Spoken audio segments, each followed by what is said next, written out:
one. Dublin via Chicago. This one here, this is great fun for us because we originally started out with the idea that we would go back and forth and just have a little fun and talk about where we come from and what the ghosts and stories are about our towns.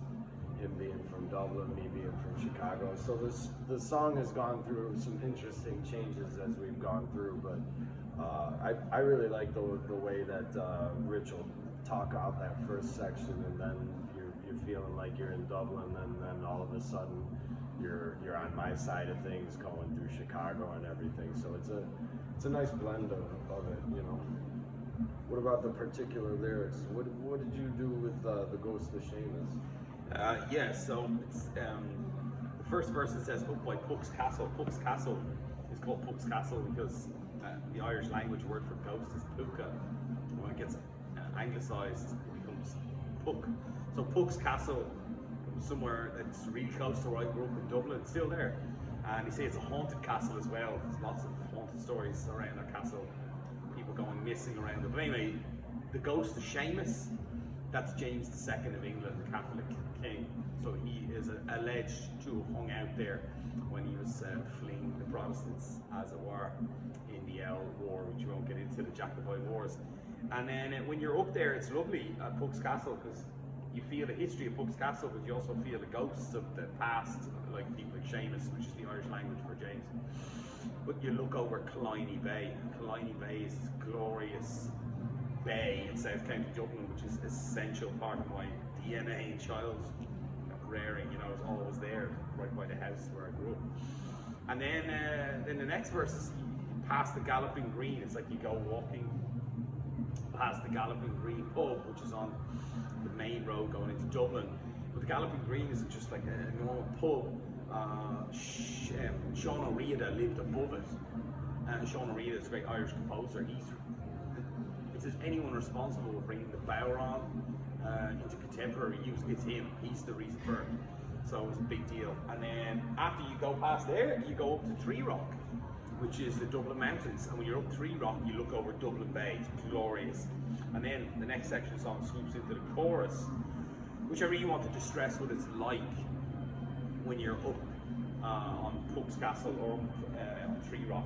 So from Puck's Castle, you can see the gorse bushes of Braehead, and like when you're there, it just feels like you're in paradise, or that's the way I've always felt about it. And then when you go up the Sugarloaf Mountain, which is down in Wicklow as well, the Sugarloaf, you can see the gorse bushes on the Sugarloaf. You can see that in the Dublin Mountains too, and it's just a magical place where a lot of people actually don't really go as tourists. It's strange. It's really just like Irish people go hiking there, but not a lot of tourists. But it's a really, really special place. And I grew up in Dublin. Out my bedroom window, you looked out onto the Sugarloaf. So it's a really special place for me. And I kind of say that these sites help anyone cope. So it's like the mental health, positive mental health aspect of hiking and nature, which when you're from South County Dublin, where I'm from, northern Wicklow is literally 15-minute cycle from your door. So it's it's not too far to get into nature and really escape. And it's like a magical nature, like the Puck's Castle and all the rest of it. It's great for children.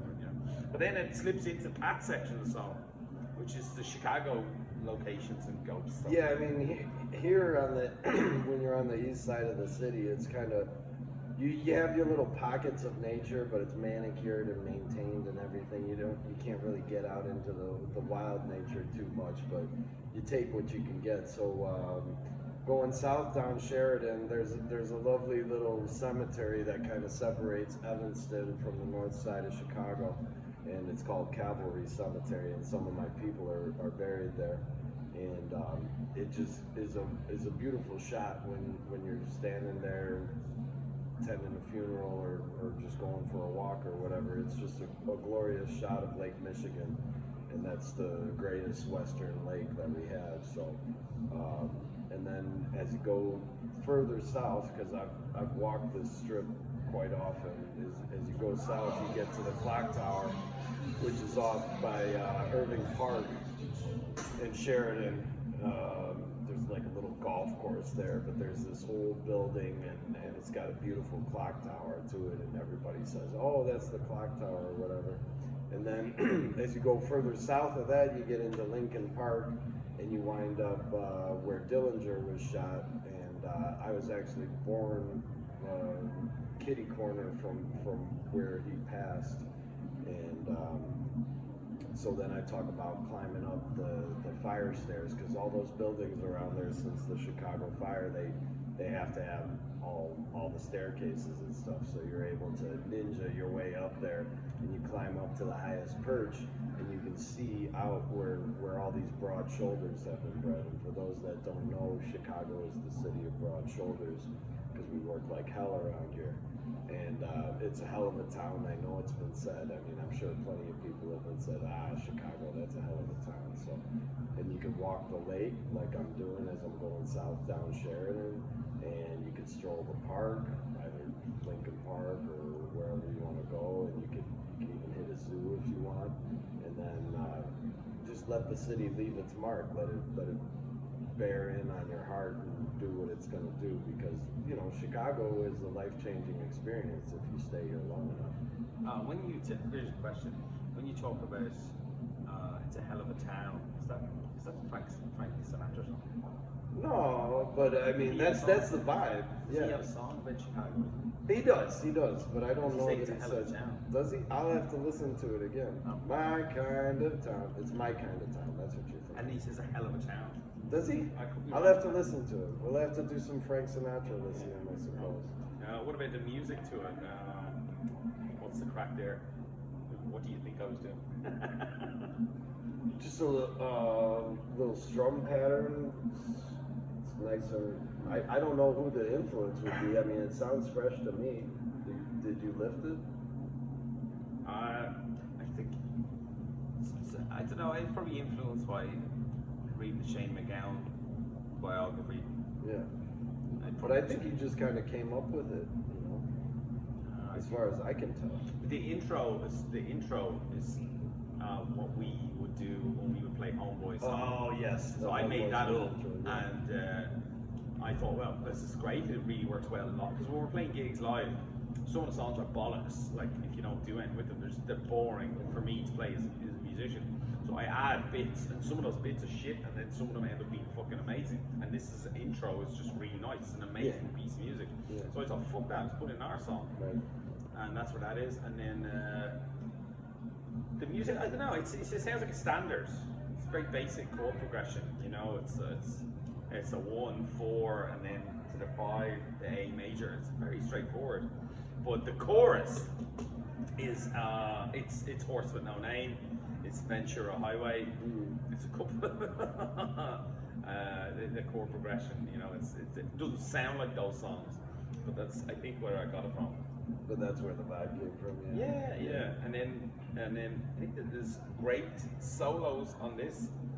There's, I think, banjo solos.